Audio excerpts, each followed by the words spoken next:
Ապաշխարության խորհուրդը Ապաշխարության խորհուրդը սահմանել է ինքը Հիսուս Քրիստոսը։ Ապաշխարություն նշանակում է ապա աշխարհել, հետո լալ, ողբալ, կոծել, մի խոսքով կատարած մեղքի համար զղջալ և գործած չարիքի դիմաց սեփական անձը պատժել։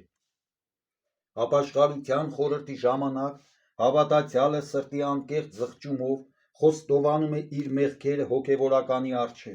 և նրա միջնորդությամբ անտեսանելիորեն թողություն ստանում մեղքերից, անմիջապես Հիսուս Քրիստոսից։ Ապաշխարության խորհրդով թողություն է տրվում մկրտությունից հետո գործած բոլոր մեղքերի, թե ներելի և թե մահացու, և մինչ մկրտության և դրոշմի խորհուրդներն անկրկնելի են,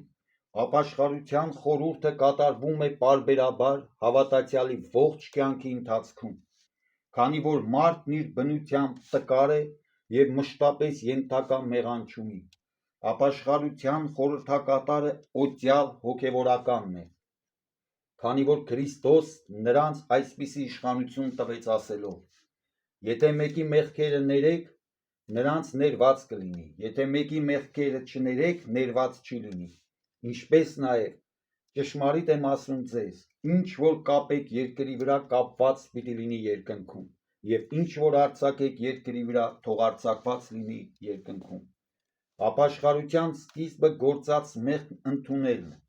Ապաշխարել պետք է կենդանի ու անկեղծ հավատով, որովհետև միայն այդպիսի ապաշխարությունն է ընդունելի Աստծուն, և այդպես կարելի է վերստին հաշտվել Աստծո հետ։ Եվ եթե մեղքի վարձը մահն է,